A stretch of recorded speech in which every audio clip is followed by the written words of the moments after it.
Now, the CBS 21 Political Insiders with Rob Hanrahan. Welcome back. We're joined by our political insiders, Democratic strategist Mark Singal and Republican strategist Kevin Harley, in for Charlie Giroux. Kevin, thanks for joining us. We appreciate it. And as I think Mark put it best, I mean, we talk throughout the day about topics we want to bring up during this discussion, and just in the last 3 hours, so many things have happened. But let's start with the CNN lawsuit filed today over the Jim Acosta situation. He had his what's called the hard pass, the CIA pass that allows him to come and go from the White House, over this kerfuffle that happened right there during that news conference that nobody can forget.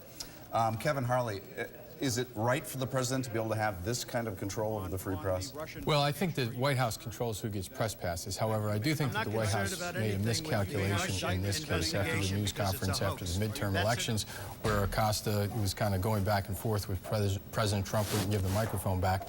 I think what the White House did by pulling his credentials was making Acosta a victim, and making this story a much bigger story than it needed to be. You know, it should have been a non-story, and now we're a week later and we're seeing it in the news. So I think they mishandled it. Mark, we're hearing more and more. People are saying it's too contentious, but this isn't the first presidency that even Jim Acosta has gone after. He's gone after Obama. He's gone after past administration. And by going after, I mean he's asked the questions that the president doesn't want to hear, doesn't want to answer. It's your job. You know, in your field, you have to ask tough questions, even if the president doesn't want to hear what those tough questions are. So the way I look at it, he must have been having a really lousy day after the midterms, and he was just in a surly mood. Because it's just, there's no, you're right. They made a tactical error by taking his credential away, but there's a larger issue here. The President of the United States should be able to stand his ground with any reporter. Answer the question. And he does, Mark. That was an hour-and-a-half news conference that Jim he Acosta had. kind of kept asking questions. He wouldn't let go of the microphone. Right. So Jim Acosta, you know, is sometimes the issue himself. And let's just remember, it was the Obama administration that did wiretaps on reporters, not the Trump administration. I don't know what you're talking about there. Jim, the Fox reporter? I don't know. That was been highly reported all over the place. But that's irrelevant. I don't know why Obama, that's irrelevant. In a press conference situation, never would let a reporter get the best of him like that. That's all. Yeah. All right, let's change topics, because part of what we've been talking about throughout the afternoon is all these changes that could be happening. We talked about Whitaker being named as Attorney General. That's one thing. Maryland, the state, has filed a lawsuit to say Rosenstein should be in charge of the Mueller investigation.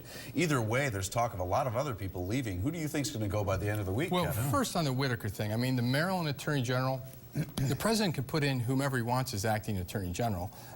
He decided Whitaker, and that's his call for the Maryland Attorney General. I mean, he has no jurisdiction on that matter. You know, there's always a lot of speculation with the Trump White House, who's coming, who's going. After the midterms, it is pretty standard operating procedures that there are some White House shakeups, maybe some cabinet officials leave. That's not unusual, and I think you're seeing some of that. I mean, General Kelly